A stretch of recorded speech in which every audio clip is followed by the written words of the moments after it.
আলহামদুলিল্লাহ রবিল আলমিন ওসালাতু ওয়াসসালামু আলা রাসূলিল্লাহি সাল্লাল্লাহু আলাইহি ওয়াসাল্লাম। 15ই আগস্ট 1975 সালে আমরা দ্বিতীয় স্বাধীনতা পেয়েছিলাম। প্রথম স্বাধীনতা পেয়েছিলাম আমরা 16ই ডিসেম্বর 1971 সালে। প্রিয় সবাই, আর আমরা তৃতীয় স্বাধীনতা পেলাম 5ই আগস্ট 2024। প্রিয় সবাই, আপনারা হয়তো কেউ জানেন বা কেউ জানেন না যে 15ই আগস্ট আমরা 1975 সালে যে স্বাধীনতা পেয়েছিলাম আমাদের কিছু প্রিয় সাহসী সেনাবাহিনীর যোদ্ধাদের দ্বারা। ওই সময়টা যে কি বিভীষিকাময় ছিল 1971-এর পরের থেকে শুরু করে 1975 সাল পর্যন্ত, এটি যারা ওই সময়কার যারা যুবক তারা বলতে পারবে। আজকের যে বিভীষিকাময় সময় তার চেয়েও খারাপ ছিল ওই সময়টা। রক্ষী বাহিনী দিয়ে শেখ মুজিবুর রহমান স্বৈরাচারী হাসিনার বাবা আর এক স্বৈরাচারী, সে এই দেশটিকে একটি চরম নৈরাজ্যের দিকে নিয়ে গিয়েছিল। কথায় কথায় মানুষকে ধরে নিয়ে নির্যাতন, নিপীড়ন, হত্যা, গুম করা হয়েছিল। সিরাজ শিকদারকে গুম করা হয়েছিল এবং তারপরে তাকে হত্যা করা হয়েছিল। সেটিই ছিল এই বাংলাদেশের মাটিতে প্রথম গুম। প্রিয় সবাই, আমরা ভুলতে বসেছি 1975 সালের 15ই আগস্ট যে আমাদের স্বাধীনতা দিবস, আমাদেরকে যে আল্লাহর রহমতে মুক্তি দেয়া হয়েছিল। আল্লাহ সুবহানাহু ওয়া তাআলা তার কিছু খাস বান্দাকে নিযুক্ত করেছিলেন আমাদেরকে মুক্ত করার জন্যে। আমরা কেমন করে এই জিনিসগুলো ভুলে যাই? প্রিয় সবাই, আমি আপনাদেরকে শোনাই কে ছিল সেই স্বাধীনতার ঘোষক এবং তিনি কি বলেছিলেন। আপনারা একটু শুনুন, আমি আপনাদেরকে শোনাই। প্রিয় সবাই, আমরা আসলে একটি কি বলবো যে ভুলে যাওয়া জাতি।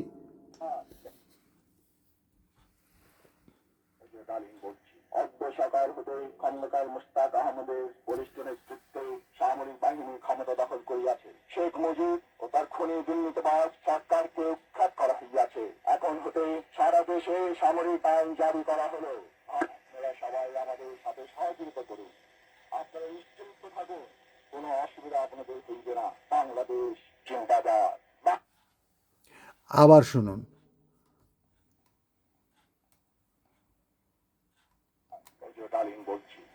সকাল হতে খন্দকার মুশতাক আহমদের বলিষ্ঠ নেতৃত্বে সামরিক বাহিনী ক্ষমতা দখল করিয়াছে। শেখ মুজিব ও তার খুনি দুর্নীতিবাজ সরকারকে উৎখাত করা হইয়াছে।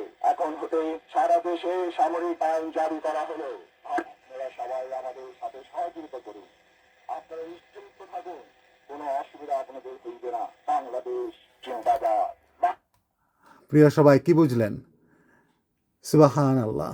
এই হচ্ছে আমাদের দ্বিতীয় স্বাধীনতা। আমাদের কি ভুলে যাওয়া উচিত? আমরা যদি এই স্বাধীনতাটাকে যদি ভুলে যাই, তাহলে আজকে যে স্বাধীনতা পেলাম আল্লাহর রহমতে, এই যে 5ই আগস্ট 2024 সালে, এটিও আমাদেরকে ভুলিয়ে দেওয়া হবে। আমাদের ভবিষ্যৎ প্রজন্ম, আমাদের বংশধররা খুব সহজেই ভুলে যাবে এই দিনটিকে। প্রিয় সবাই, তাই চলুন 15ই আগস্টকে আমরা আমাদের দ্বিতীয় স্বাধীনতা দিবস হিসেবে উদযাপন করি। সামনেই 15ই আগস্ট, এটিকে আমাদের মাঝে শোক দিবস হিসাবে আমাদের মাঝে তুলে ধরা হয়েছে।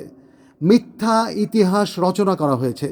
প্রিয় সবাই, আমরা যেন এই মিথ্যা ইতিহাসকে আমরা যেন ছুঁড়ে ফেলে দেই। আমরা যেন এই 15ই আগস্টের আসল ইতিহাস জেনে বুঝে এই দিনটিকে যেন আমরা আমাদের দ্বিতীয় স্বাধীনতা হিসাবে আমরা যেন পালন করি, আমরা যেন উদযাপন করি। প্রিয় সবাই, এটি আমাদের দায়িত্ব। আমাদের সঠিক ইতিহাসকে তুলে ধরা, সঠিক ইতিহাসকে প্রিজার্ভ করা আমাদের দায়িত্ব। প্রিয় সবাই, এই দায়িত্বটাকে আমাদের কাঁধে নিতে হবে। এবং আজকের যে আমাদের উজ্জ্বল নক্ষত্ররা, আল্লাহর রহমতে, আল্লাহ যে রহমত দিয়েছেন, এই যে আমাদের ইয়াং জেনারেশন, আমাদের তরুণরা, আমাদের তরুণ ছাত্ররা যে কাজ করছে, তাদের উপরই এই দায়িত্ব। এই 15ই আগস্টকে আমাদের মাঝে তুলে ধরা, স্বাধীনতা দিবস হিসেবে পালন করা এবং শোক দিবসকে প্রতিহত করা। 15ই আগস্ট কখনোই শোক দিবস নয়। প্রিয় সবাই, আপনাদেরকে অবশ্যই আমি অনুরোধ করব আমার এই চ্যানেলটি সাবস্ক্রাইব করবেন এবং দেখতে থাকবেন। ইনশাল্লাহ আমরা অনেক কিছু আলোচনা করব। আল্লাহ সুবহানাহু ওয়া তাআলা আমাদের সহায় হন। আমরা এই ভিডিওটিকে বেশি বেশি করে ছড়িয়ে দিব। প্রিয় সবাই, আমরা সব সময় যেন আল্লাহর সাহায্যের শুকরিয়া আদায় করি, এবং সেই শুকরিয়া আদায় করার প্রসেস হচ্ছে আল্লাহর রাস্তায় চলা, আল্লাহর দ্বীনকে অর্থাৎ ইসলামকে মনে প্রাণে কাজে কর্মে ধারণ করা। প্রিয় সবাই, আল্লাহ আপনাদের সবাইকে ভালো রাখুক। আল্লাহর রহমতে আমরা যেন এই দেশটাকে যেন সুখী, সুন্দর, সমৃদ্ধশালী দেশ হিসাবে, একটি ইসলামিক দেশ হিসাবে যেন আমরা গড়তে পারি। সেই ইসলামিক দেশে হিন্দু, বৌদ্ধ, খ্রিস্টান, মুসলমান ভাই ভাই হিসাবে সবাই আমরা থাকব। সবাই আমরা একে অন্যের সাহায্যে এগিয়ে যাব, অন্যের বিপদে পাশে দাঁড়াবো, অন্যের সুখে সুখী হব, অন্যের দুঃখে দুঃখী হব। আমাদের মাঝে যেন কেউ যেন বিভেদ সৃষ্টি করতে না পারে, এটি আমরা আল্লাহর কাছে দোয়া করি এবং এটি আমাদের প্রতিজ্ঞা। আসসালামু আলাইকুম রহমতুল্লাহি ওয়া বারাকাতুহু।